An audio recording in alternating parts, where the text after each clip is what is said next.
자, 오늘 이 예배에 하나님께서 허락하신 본문 말씀 히브리서 12장 14절 그리고 15절 말씀 중에 오늘 말씀 우리 다 같이 일어나서 한 목소리로 봉독하도록 하겠습니다. 히브리서 12장 14절에서 15절 보시기 바랍니다. 15절은 끝까지 아니니까 준비 시작. 모든 사람과 더불어 화평함과 거룩함을 따르라. 이것이 없이는 아무도 주를 보지 못하리라. 너희는 하나님의 은혜에 이르지 못하는 자가 없도록 하고. 아멘. 자, 우리 다 같이 앉으시겠습니다.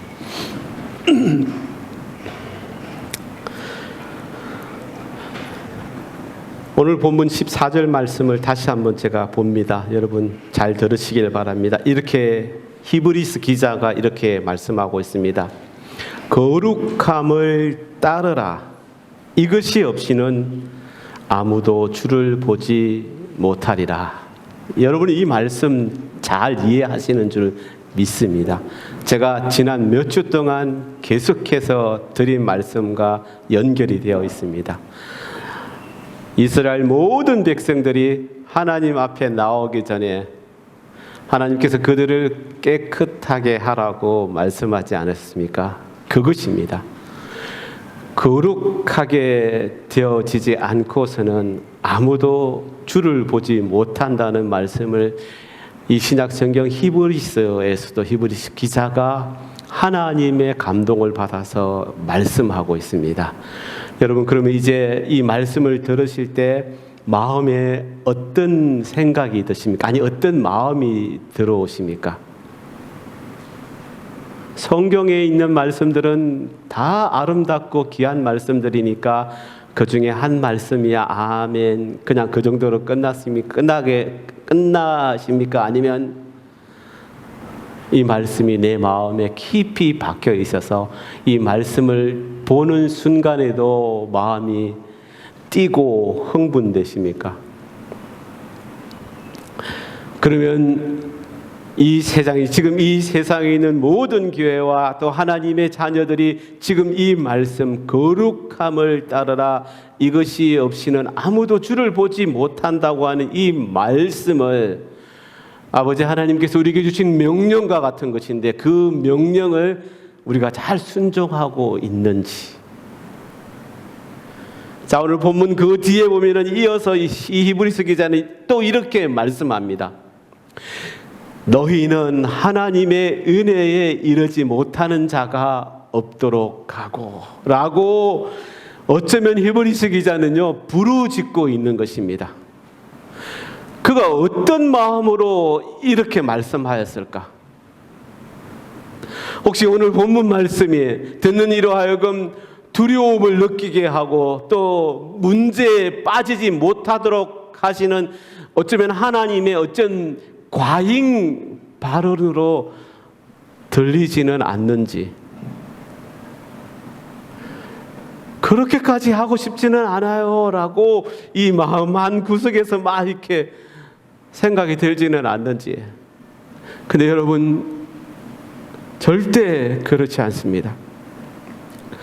오늘 본문의 이 말씀은 이 히브리스 기자가 2000년 전에 성도들과 교회를 진단하며 하신 말씀입니다.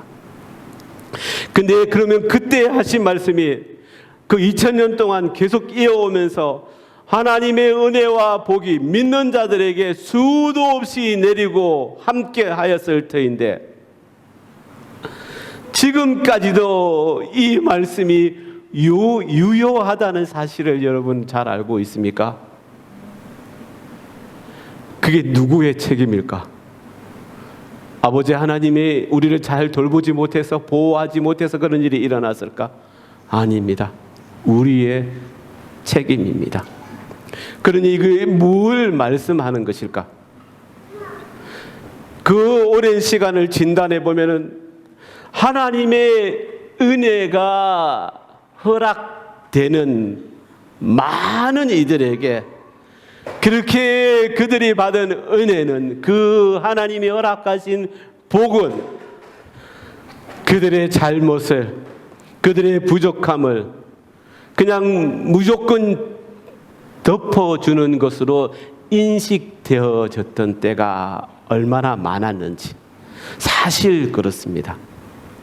그래서 진짜 오히려 그 은혜를 받으면 받을수록 더욱더 감사하고 내 마음에 흥분과 열정이 쏟아나서 아버지 하나님을 더 열심히 따라야 되겠다라고 생각하는 것이 아니라 내 온 몸과 정성을 다해서 하나님 말씀에 순종하며 거룩하게 따라야 하겠다고 생각하는 것이 아니라 그 책임을, 그 의무를 면제받았다라고 생각하였다는 것입니다. 그것이 잘못된 것이라고 오늘 히브리서 기자가 본문 말씀에서 하고 있는 것입니다. 아니, 하나님께서 지금 이 시대를 잘못 살아가고 있는 당신의 자녀들에게 하시는 말씀이 되는 것입니다. 그러니 이게 무엇입니까? 하나님의 은혜는 분명히 폭포수처럼 그 오랜 세월 동안 믿는 자들에게 쏟아졌었는데, 그런데 그 시간들을 진단해 보면은 하나님의 은혜가 허락받는 많은 이들에게 그렇게 쏟아진 그 은혜가 그 많은 이들을 변화시킨 것이 아니라 오히려 그걸 하나의 뭐라고 표현해야 될까요? 내가 허락받은 어떤 권리처럼 생각하면서 그렇게 그냥 쉽게 살았다는 것입니다.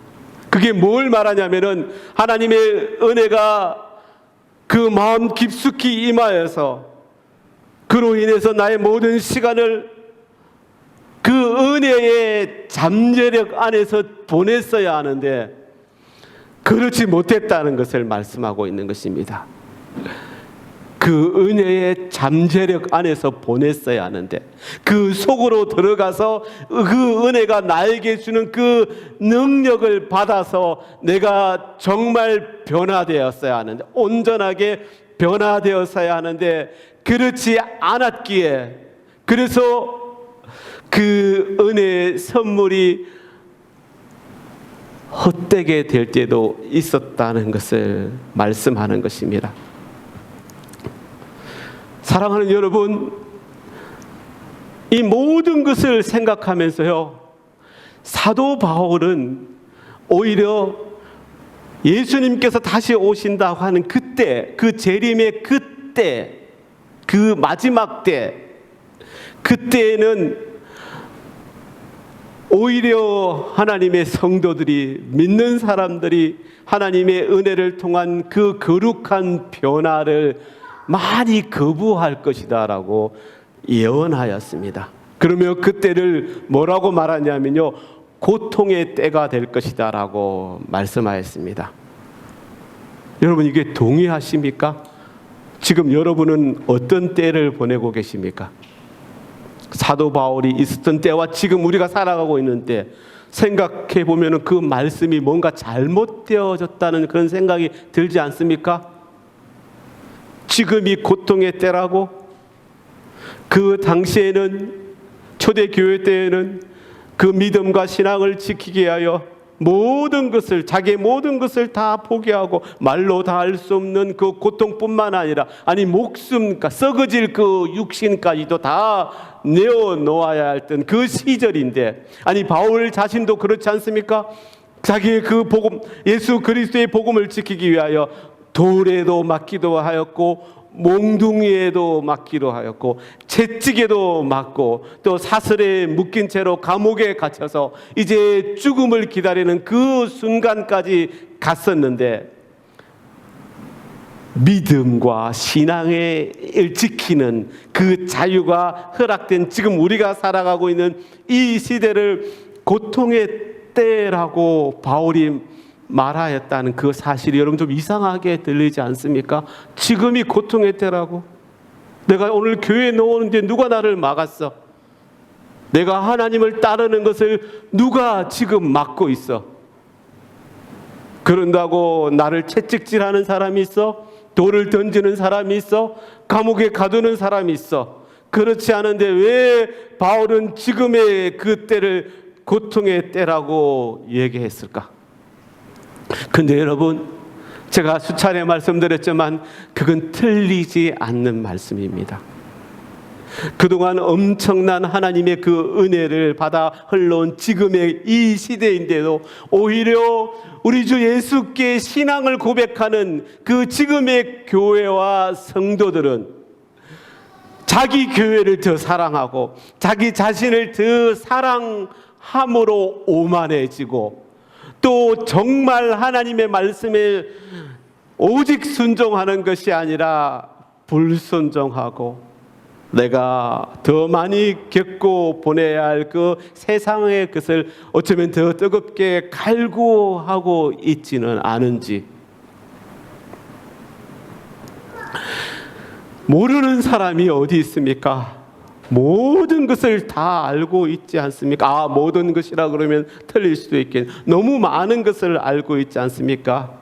근데 그 모든 것을 알고 다 받아들여서 변화되는 삶을 살아야 되는데, 근데 변화되지 못하는 이 어려운 때를 살아가고 있으니, 그러니 여러분, 지금이 정말 바울이 말한 것처럼 고통의 때가 맞는 것입니다.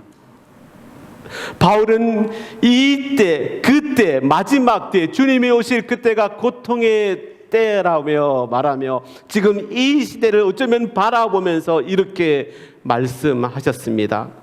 디모데후서 3장 1절부터 5절 말씀. 너희는 이것을 알라. 말세에 고통하는 때가 이르러 사람들이 자기를 사랑하며 돈을 사랑하며 자랑하며 교만하며 비방하며 부모를 거역하며 감사하지 아니하며 거룩하지 아니하며 무정하여 원통함을 풀지 아니하며 모함하며 절제하지 못하며 사나우며 선한 것을 좋아하지 아니하며 배신하며 조급하며 자만하여 쾌락을 사랑하기를 하나님 사랑하는 것보다 더하며 경건의 모양은 있으나 경건의 능력은 부인하니 이 같은 자들에게서 내가 돌아서리라. 아멘.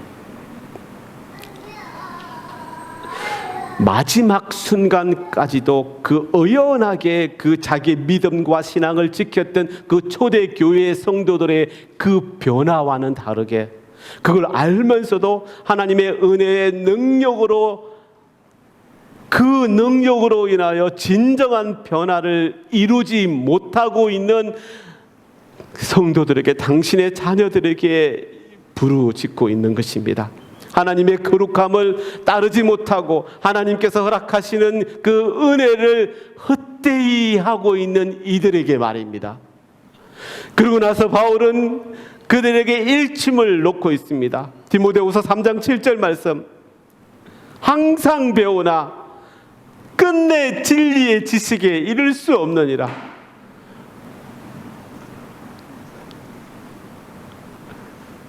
그런 삶을 살아가면은 아무리 많이 듣고 아무리 많이 보고 아무리 많이 기도하여도 절대 진리의 지식에 이를 수 없다라고 말씀하고 있습니다.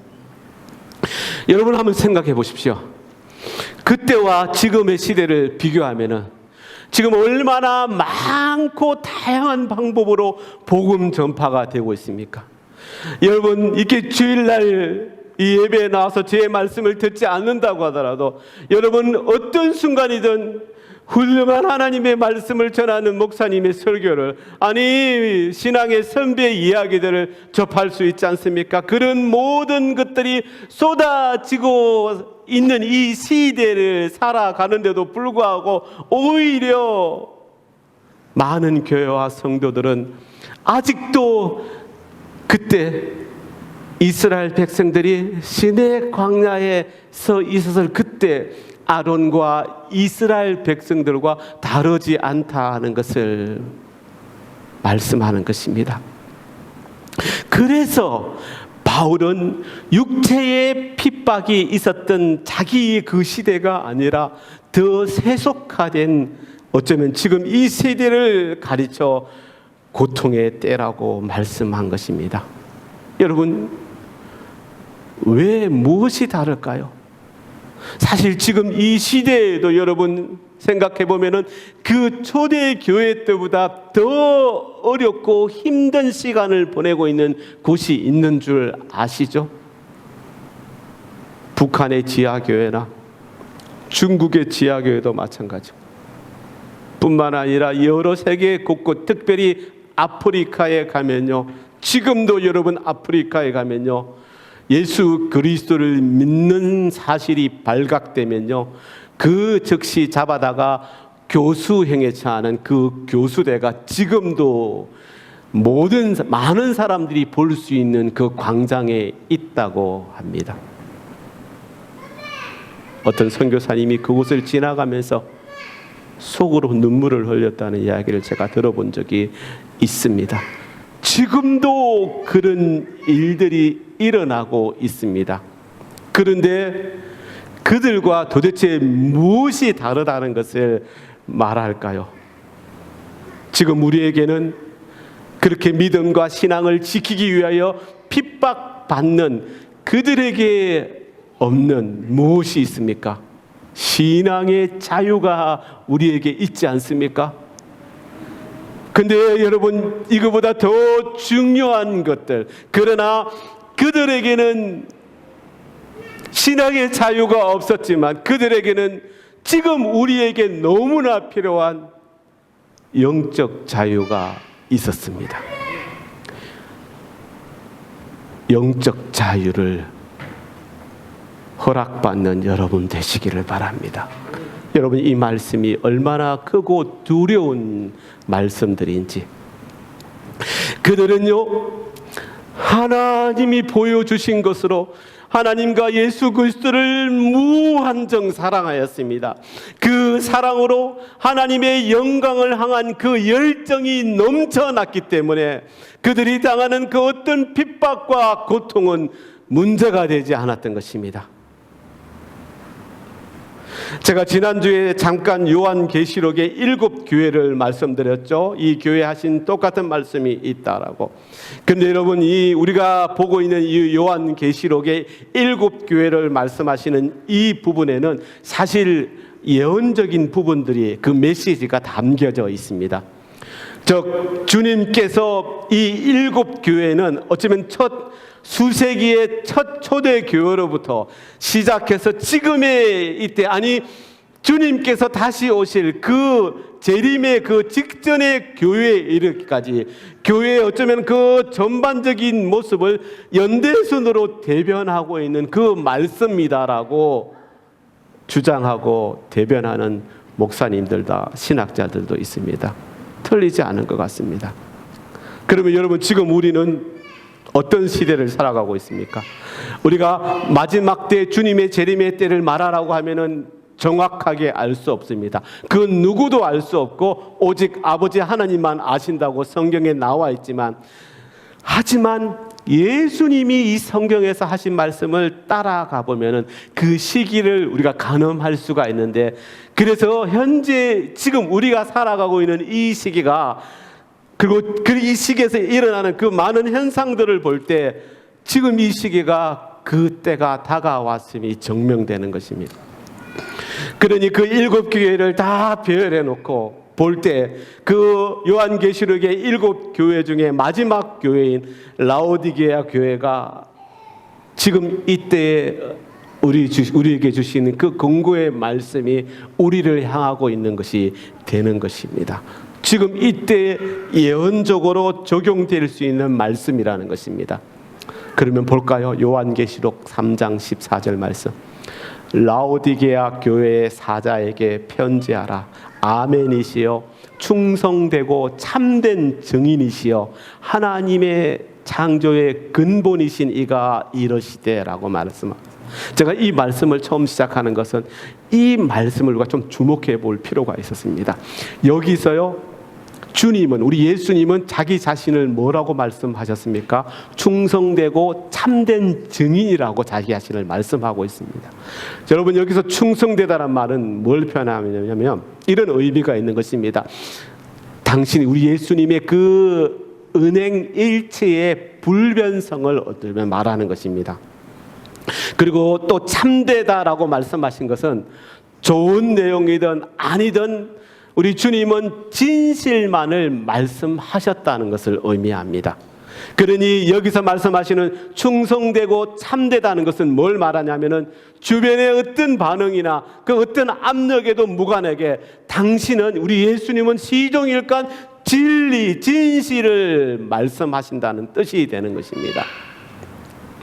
거짓 정의는 거짓말을 하고 아첨하기까지 하지만 언제나 우리를 위로하시는 주님께서는 우리에게 들려줄 그 진실을 무참히 짓밟는 그런 일들을 하지 않으셨다는 그런 말씀을 하고 있는 것입니다. 그러니 우리가 예수 그리스도를 믿는 것이요, 그가 하나님임을 믿는 것 아닙니까? 그리고 우리를 사랑하고 또 용서하시지만은 여러분, 이것도 생각해야 됩니다.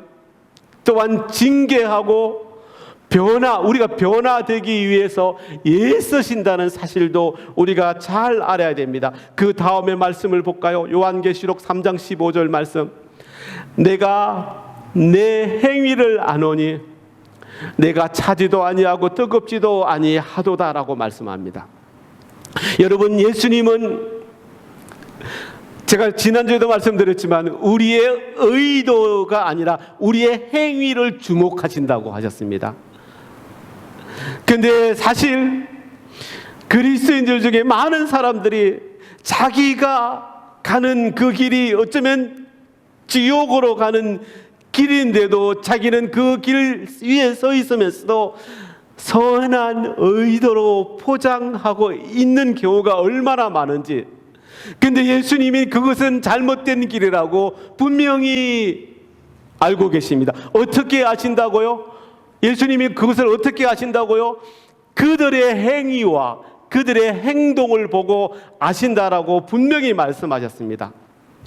노골적으로 하나님께 불순종하며 자신들이 그 잘못된 길에 서 있음을 알면서도 자신이 좋아하는 것을 포기하지 않는 그 행위를 보고 아신다는 것을 말씀하는 것입니다. 그러나 초대 교회의 성도들이나, 아니 지금 이 순간에도 자기 목숨까지 아까워하지 않고 아끼지 않고 믿음과 신앙을 지키는 그런 뜨거운 자녀들은 오직 하나님 아버지께 온전히 붙잡혀 있는 자들입니다. 그들은 먼저 하나님의 임재 가까이 가기 위해 그들 스스로를 얼마나 깨끗하게 하였는지, 그 거룩함이 무엇이냐면은 바로 열정입니다. 이 열정이 없이는 주를 볼 수 없다라고 주님께서 오늘 본문에서 말씀하고 있는 것입니다. 그래서 그것을 너무 잘 알기 때문에 그들은 그 열정을 포기할 수 없었습니다. 그 열정이 어디서 나왔냐고요? 제가 처음에 말씀드렸습니다. 아버지 하나님을 향한 그 사랑이 그 몸 전체를 다 불지펴서 그렇게 그 열정으로 활활 타오르게 하였던 것입니다. 그런데 예수님은 마지막 교회, 그 라오디아 교회의 상태가 차지도 뜨겁지도 않다고 경고하고 계십니다. 그리고 이렇게 말씀하십니다. 네가 차든지 뜨겁든지 하기를 원하노라. 여러분, 이 말씀 요한계시록 읽으실 때 좀 이해가 되셨습니까? 왜 주님께서 뜨겁기를 원한다, 정말 뜨겁게 되기를 원한다라고 말씀하지 않았을까? 근데 우리가 알다시피 주님은 이 말씀에서도 우리가 느끼고 깨닫는 것이지만은 과장되거나 진실되지 않게 하신 말씀이 하나도 없다는 사실입니다. 그러니 이 말씀을 보면은 그들의 상태가 이것도 저것도 아닌 그는 미지근한 그 중간쯤 되는 상태가 차라리 차가운 것보다 더 나쁘다라고 말씀하는 것이 틀림없는 말씀입니다. 여러분, 그렇게 생각하면 이걸 이렇게 유추해 볼 수 있습니다. 이 말씀대로라면은 죄인들이나 또는 신앙을 저버린 자들이 어떻게 지금 이렇게 교회에 나와서 예배드리는 성도들보다 더 나은 상태이라고 말씀하십니까? 하고 여러분, 그 반문이 들지 않습니까? 그런 의문이 들지 않습니까? 들게 합니다. 근데 그 의문의 답은 이어지는 말씀에 있습니다. 16절 말씀. 네가 이같이 미지근하여 뜨겁지도 아니하고 차지도 아니하니 내 입이 너를 토하여 버리리라. 그러니 우리가 이 미지근한 상태를 말하는 주님의 그 의도를 잘 알아야 합니다. 차가운 것을 생각할 때는 미지근한 것이 너무 뜨겁기도 하고, 또 뜨거운 것을 생각할 때 이 미지근한 것은 차가운 것이 되는 것입니다. 즉, 남몰래 뜨거운 쪽에 섞여 들어들 만큼 열기도 사실 있지만 은근히 차가운 쪽에 스며들 만큼 냉기도 있다라는 말이 되는 것입니다. 그러니 여러분, 이런 것입니다. 미지근한 자들은 주변에 누가 있으면은 그 사람처럼 되는 것입니다. 주변에 예수님을 쫓는 사람들이 있으면은 그들은 그들과 너무 잘 섞입니다. 아니, 섞일 줄 압니다. 성경도 알고 찬양도 하고 예배도 잘 드리고 봉사도 열심히 합니다. 경우에 맞는 말을 합니다. 그러다가 또 한편으로는 주변에 세상을 쫓는 이들이 있으면 그들과 똑같지는 않을지라도 그들이 하는 세속적인 그 방식으로 어쩌면 그것이 나한테 필요하니 그런 이기적으로 생각하며 자신의 삶을 그렇게 따라 살아간다는 것입니다. 그러니 그런 자들을 우리가 어떻게 말할 수 있을까요? 그들은 자기가 하는 순종이 자기에게 즐겁거나 또는 나의 이익에 맞을 때만 하나님께 순종한다는 것입니다. 그들의 그 참 동기는 자기 욕심인 것입니다. 예수님께서 그런 자들을 향해서 말씀하신 것입니다. 내 입에서 너를 토하여 버리리라. 이 말씀이 너무 충격적이지 않습니까? 그냥 그렇게 미지근하면은 예수님한테 혼나는구나 하고 이렇게 지나가셨습니까? 아닙니다. 너무 충격적인 말씀입니다. 그 말씀은 그냥 사실적으로 표현하면 이런 것입니다. 내가 너를 완전히 버려버리겠다. 여러분, 토하는 게 뭡니까? 내 몸에서 토해서 이제 완전히 나에게는 없는 것으로 만드는 것 아닙니까? 내 몸에 맞지 않기 때문에 밖으로 나오는 것들이니까 이런 심판의 말씀이 되는 것입니다. 여러분, 이제 더 이상의 기회가 없는 때가 다가오고 있습니다. 그렇게 더 이상의 기회가 없는 주님이 다시 오셨을 때, 그때도 아직도 지금 이렇게 말씀하는 미지근한 상태로 있는 자들은, 그러니까 말로는 나에게 속하였다고 하면서도 실제로는 양다리를 걸치고 있는 자들을 예수님께서는 더 이상 내 곁에 두지 않고 그렇게 토해내 버리겠다는 엄중한 경고를 하신 것입니다. 아직 아무것도 모르는 차가운 자들과 어쩌면 오직 주님만을 경외하며 뜨거운 마음으로 그 열정으로 나아가는 자들을 볼 때 이렇게 말할 수 있습니다. 그들은 적어도 썩지는 않고 있다. 근데 여러분, 이 미지근한 자를 여러분 우리가 판단해 볼 때 이 미지근한 자들은 그 다른 누구가 아니라 자기 자신에게 쏟고 있는 것입니다. 자기 자신은 이제 됐어. 당연히 나는 구원 받을 거야. 당연히 나는 구원 받을 거야. 주님 오시면 나를 가장 먼저 픽업해 주실 거야. 아니, 나는 들림 받을 거야. 저 이런 말씀을 제일 싫어하는데, 저는 마지막 순간에 너 들림 받고 싶어라고 물어본다면 전 싫다고 말할 겁니다. 여러분, 이게 뭐 잘못이 아니라, 아니 그 마지막 때 고통받는 핍박의 때에 이 한 몸, 어떤 한 영혼의 구원을 위해서 쓸 수 있다면 그냥 먼저 들림 받고 싶지 않습니다, 저는. 근데 여러분, 들림 받게 해달라고 기도하는 어떤 무리를 봤습니다. 들린 것이 아니지만은 제 마음은 좀 안타까웠습니다. 그 마지막 때를 말씀하는 것입니다.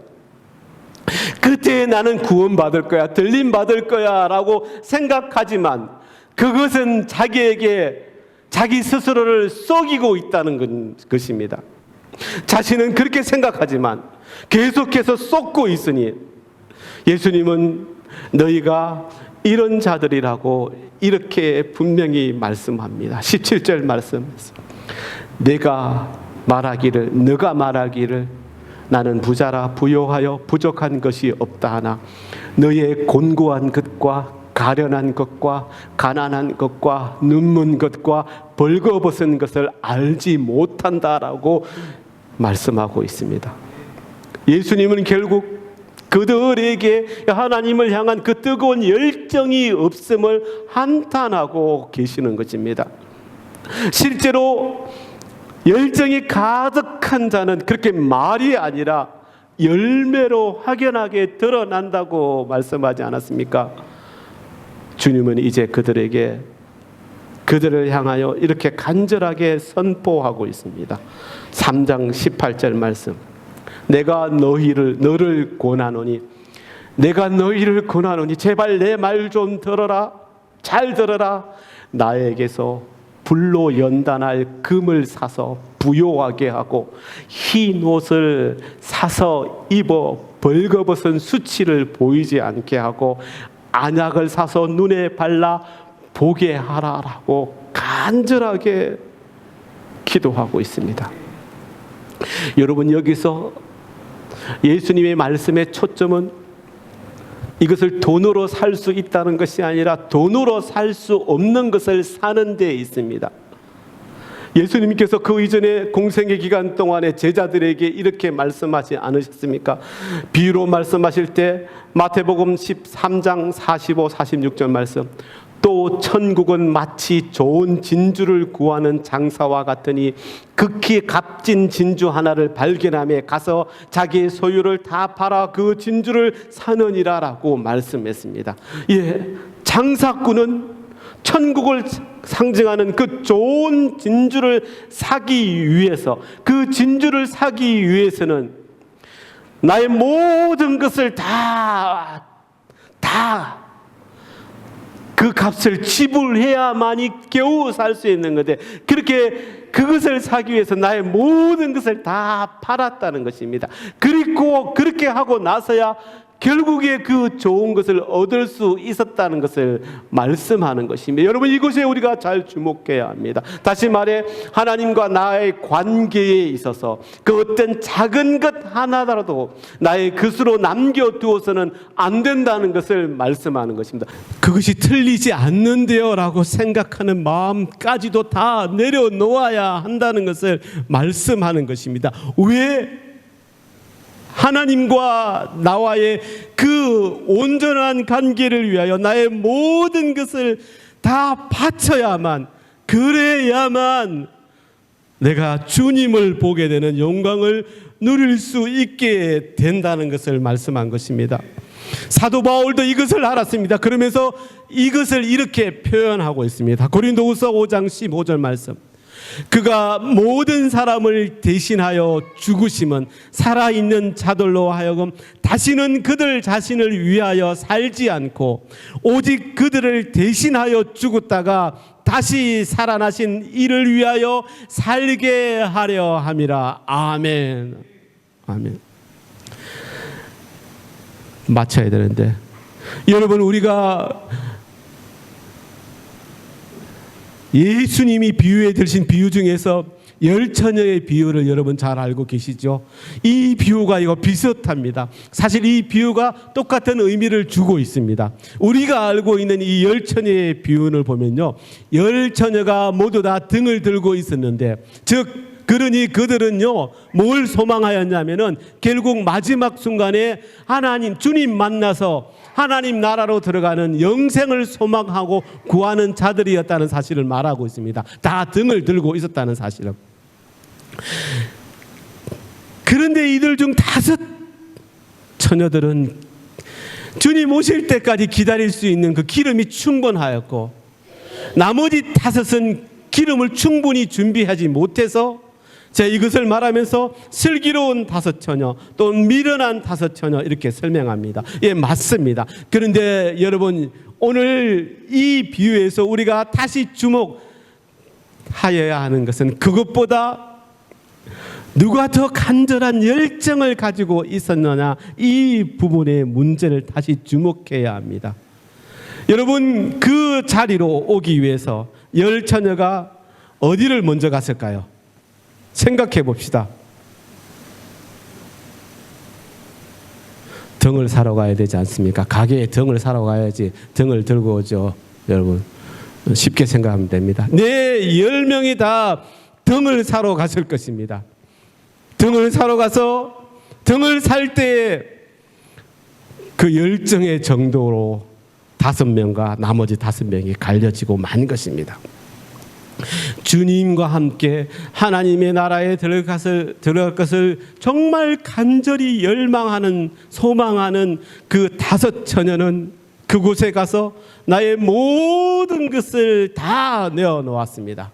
그리고 필요한 등을 하나 사고 나머지 금액으로 기름 다 주세요. 나에게 남겨질 필요 없으니. 그래서 충분한 기름을 사서 왔던 것입니다. 그러나 나머지 5 처녀는 등만 있으면 돼. 그 등 갖고 가면 돼.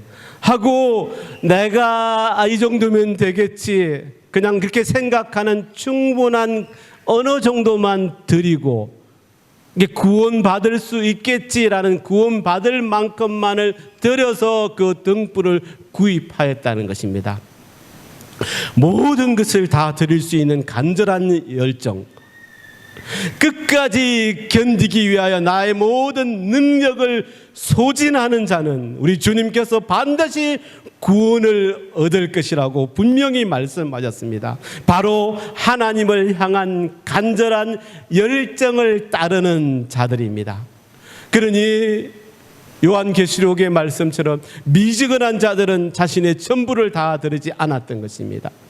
이런 자들에게 주님은 마태복음 10장 38절에서 이렇게 말씀합니다. 자기 십자가를 지고 나를 따르지 않는 자도 내게 합당하지 아니하니라. 그냥 나만 따라와서 말씀 열심히 듣는 자는 다 구원을 받을 것이라는 것이 아니라는 것입니다. 여러분, 우리 예수님은 우리를 위하여 이 땅에 한 인간의 모습으로, 죄 없는 한 인간의 모습으로 오셔서 십자가를 지셨습니다.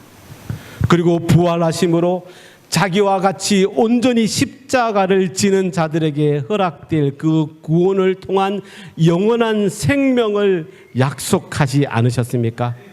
이 사실을 너무나 잘 알고 있는데도, 그런데 많은 성도들은 그 십자가는 지지 않고 부활의 능력만이 자기에게 덧입혀지기를 간구한다는 것입니다. 이 잘못된 복음이 많은 자들을 미지근한 상태에 빠뜨린 것입니다. 우리 마음에 다 올라야 할 하나님을 향한 그 열정을 앗아가 버린 것입니다. 예수님은 우리에게 분명히 말씀하십니다. 마태복음 16장 25절 말씀. 누구든지 제 목숨을 구원하고자 하면 잃을 것이요 누구든지 나를 위하여 제 목숨을 잃으면 찾으리라. 사랑하는 여러분, 이제 우리의 구원은 이것입니다. 나의 모든 것을 다 태워 하나님께 드릴 아버지 하나님을 향한 나의 열정으로만 가능합니다. 그렇지 못하면 우리 주님께서 다시 오실 때 우리는 토함을 당할 수도 있을 것입니다. 이 시간 다시 한번 우리를 돌아봅시다. 지금 내 상태가 어떤 상태인지를 돌아봅시다. 그리고 잘못되었다면 돌아서야 됩니다. 변화되어야 합니다. 주님 앞에 갔을 때 하나도 아깝지 않을 그 나의 모든 것을 다 태우는 하나님을 향한 열정으로 나의 삶을 살아서 열정 가득하였던 그 슬기로운 다섯 처녀처럼 주님 다시 오셨을 때 그 주님과 함께 하나님의 나라로 들어가는 저와 여러분 모두가 되시기를, 우리 주님 사랑교회 모든 성도님들이 되시기를 우리 주님의 이름으로 간절히 기도드립니다. 아멘. 기도하겠습니다. 하나님 감사합니다. 그 누구도 시킬 수 없는 열정으로 활활 타오르게 하여 주시옵소서.